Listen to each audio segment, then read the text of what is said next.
नाजरीन अस्सलाम वालेकुम। आप देख रहे हैं पीस पब्लिक न्यूज़। आपका मेज़बान मोहम्मद यूनुस ताज। नाजरीन आज की ताज़ा खबर ये है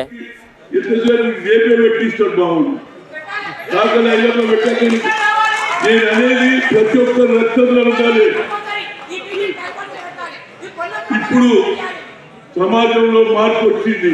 ఆనాడు లేదు మార్పు, చదువు లేదు, పుస్తకాలు లేవు, చదివేందుకు అవకాశం లేదు. అప్పుడు తయారైంది ఆమె కాకల అయ్యమ్మ గారు. భూమి గుర్తు కోసం, అదే వ్యక్తి చాకరీ కోసం మొదలుపెట్టి గొర్రెల వ్యతిరేకంగా కొట్లాడి ఆఖరికి భూములు తీసుకుంటే లోకల్ బండతో నిలబడ్డది. ఆ ధైర్యం ఎక్కడ పోయింది మీకు? ఎంతసేపటికి అదే చెప్తారు. నిజంగా కూడా ఆయన మంచి ఆలోచన చేశాడు రేవంత్ రెడ్డి గారు. కాకల అయ్యమ్మ పేరు ఎందుకు పెట్టిందంటే మీరు పట్టనే కాదు, చదువుకోండి, ఇంజనీర్ కానీ డాక్టర్లు కానీ మహిళలు కూడా ముందుకు రావాలని ఆలోచన చేశారు. అంతేకాదు ఇవాళ ఇందిరాగాంధీ గారు అదే కాకల అయ్యమ్మ ఆలోచననే దున్నేవాడికే ముగిమిచ్చింది, భూ సంస్థలు అమలు చేసింది. చేసిందా లేదా? ఇవాళ ఆమె కూతురు, ఆమె కొడుకు, మనమడు ఇవాళ ఏం చేస్తున్నాడు తెలుసా నీకు? నిన్న జరిగింది ఏది బీహార్లో సిడబ్ల్యూ సమావేశంలో ఎలాంటి నిర్ణయం తీసుకున్నారు తెలుసా? అది తెలుసుకోండి మీరు. ఈ బీసీ అన్నారు అంటే ఏది ఎక్స్ట్రీమ్ బీసీ అంటే కింది స్థాయిలో ఆకలివాడు మంగళవాడు వాళ్ళు కూడా పైకి రావాలన్నారు. దాని గురించి రిజర్వేషన్ అమలు చేస్తా అన్నారు. 50% రిజర్వేషన్ ఎత్తేస్తున్నారు రాహుల్ గాంధీ గారు. దాని మీద ఆలోచన అదే 42% ఎవరిచ్చిన్నారు? రాహుల్ గాంధీ ఆలోచన మేరకే కన్యాకుమారి నుంచి కశ్మీర్ వరకు నడిచిన తర్వాత ఆయన ఒక మంచి ఆలోచన వచ్చింది. ఈ దేశంలో 10% వాళ్ళే లాభపడుతున్నారు, 90% వాళ్ళు రోడ్ల మీద ఉన్నారని ఆలోచన చేసి తీర్మానం తీసుకున్నారు. రేపు మేము ప్రభుత్వంలో వస్తే కింది స్థాయిలో ఉన్న వారిని పైకి తీసుకొస్తాని ప్రియాంక గాంధీ కూడా కాల్ ఇచ్చింది. మల్లికార్జున ఖర్గే చెప్పాడు, రాహుల్ గాంధీ గారు చెప్పారు, వేణుగోపాల్ చెప్పాడు. ఇవాళ ఆలోచన చేయండి. మన నాయకుడు పేదల గురించి ఆలోచన చేసి వాళ్ళ నానమ్మ ఆలోచన ఆ రక్తంలో ఉన్నది. మన శాఖల అయ్యమ్మ రక్తం ఎక్కడ పోయిందో ఇప్పుడు మా వాడు చెప్పి మధ్యనే జాగ్రత్త వచ్చింది. ఆ రక్తంతో పనిచేయండి. దీని కూడా ఇస్తలేదు. వాషింగ్ మిషన్ కూడా మీ లేవు, అగ్రకులాలు ఉండేది. ధర్మం పెట్టుకుంటారు. ముఖ్యంగా మీరు ఇష్టి చేసేది లేదు, పైసలు తప్పైతే వాడు. దాంట్లో మీరు ప్రయత్నం చేయండి. కోటీశ్వర్లు చేస్తున్నారు. మా మహిళలు ముందుకు రండి. మీరు కూడా ఉన్న ప్రభాకర్ చెప్పి తప్పనిసరిగా లోన్ ఇప్పిస్తారు. వాషింగ్ మిషన్ పెట్టండి, దాంట్లో లాభం ఉన్నది. ఎంతసేపటికి 5 రూపాయలు ఆడ పెట్టేస్తే అయిపోయి ఎప్పుడన్నా పెడతాం. ఎందుకంటే ఎంతో మందిని పెట్టినాము. మా 5 ఆ రోజు 130 సంవత్సరాలు కదా జన్మదినం. ఆ రోజులలో ధైర్యం చేసింది, దొరల వ్యతిరేకంగా, భూస్వాముల వ్యతిరేకంగా పోరాడింది. అలాంటి రక్తం ఉన్నటువంటి శాఖలో ఇదే మాట్లాడుతుంది. నేను అనేది ఏంటంటే సమయం ఆసన్నమైంది. రాహుల్ గాంధీ గారు అన్నారు, we come to the power, we conduct caste wise census, जितना हिस्सेदारी की भागीदारी according to your population you will get reservation అన్నారు. చదువులలో, ఉద్యోగాలలో, రాజకీయాలలో ఇప్పుడు 42% వస్తుంది.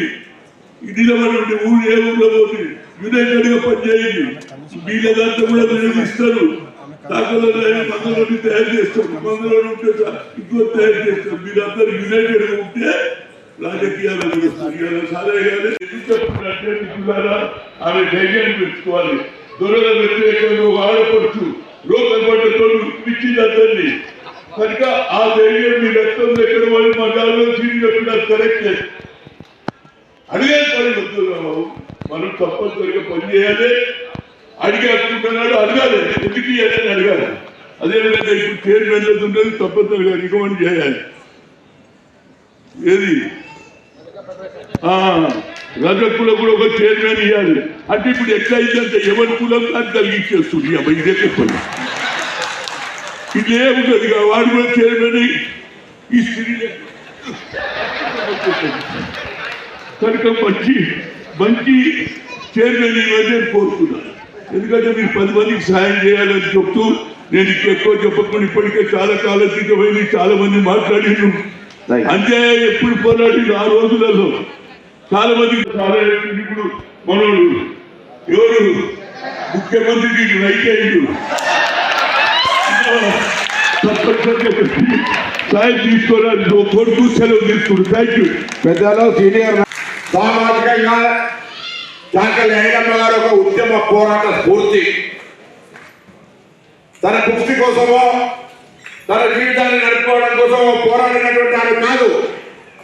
ఆనాడు నియంతృత్వానికి వ్యతిరేకంగా సామాజిక న్యాయం కోసం మహిళల గౌరవానికి భంగం కలిగే సందర్భంలో తిరుగుబాటు చేసి చరిత్రలో 130 సంవత్సరాల తర్వాత ప్రభుత్వం పక్షాన నివాళులు అర్పించుకునేటువంటి ఒక గొప్ప ఉద్యమకారులనే నాటి సందర్భంగా మనం చెప్తా ఉన్నా.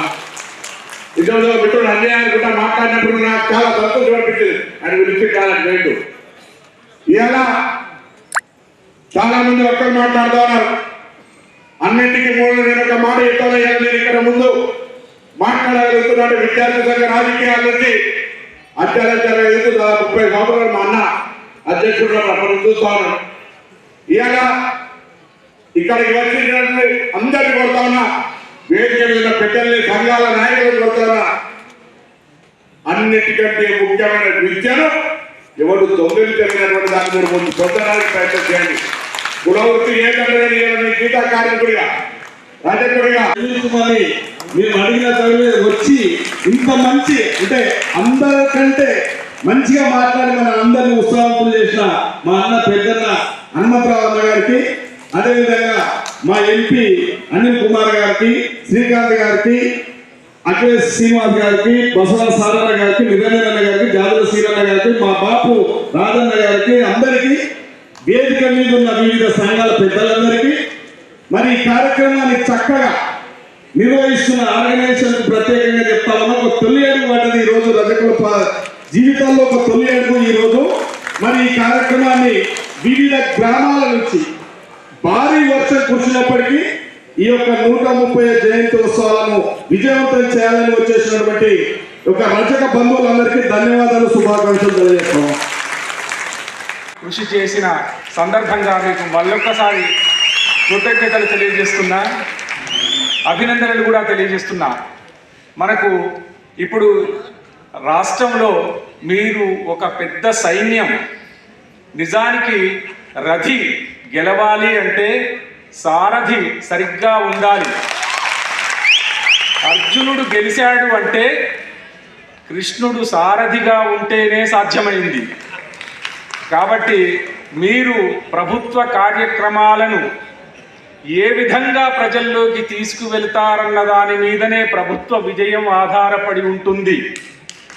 కాబట్టి మీరందరూ మనకు ఒక అవకాశం దొరికింది.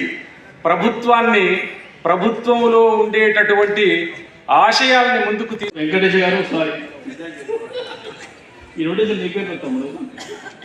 ఈనాడు మన ముఖ్య అతిథి బడుగు బలహీన వర్గాల గురించే కాకుండా గ్రామ స్థాయిలో ఎన్ఎస్ఎస్టీ స్థాయికి ఎదిగిన కష్ట సుఖాలు తెలిసిన వ్యక్తి పొన్నం ప్రభాకర్ గారు.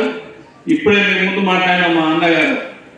మా అందరికీ ఆదర్శ పురుషుడే మా అన్నంతన్న. మా అందరికీ 71 మా అందరి రిలేషన్ 71 కంటే ఎన్ని సంవత్సరాలు ఇప్పటికీ. అప్పటి నుంచి ఇప్పటి వరకు అన్న ప్రియత్వ జనసంఖ్యప్పుడు నేను వరంగల్ పనిచేశాను.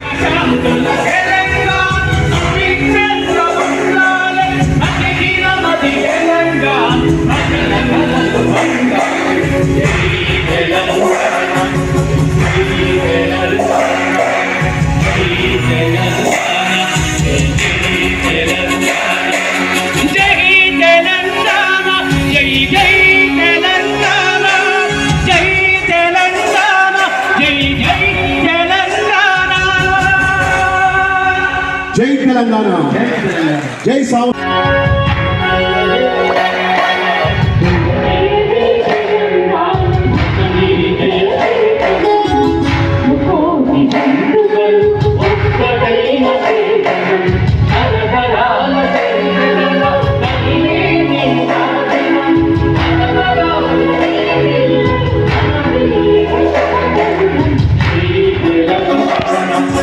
రావాలి. జై జై హే తెలంగాణ రాష్ట్ర కార్యాలయంలో, ప్రధాన కార్యాలయంలో రిహార్సల్ చేసినటువంటి కళాకారులు వేదిక మీదకి రావాలి తొందరగా. కేవలం ప్రధాన కార్యాలయంలో రిహార్సల్స్ చేసిన వాళ్ళు మాత్రమే వేదిక మీదకి రావాలి తొందరగా.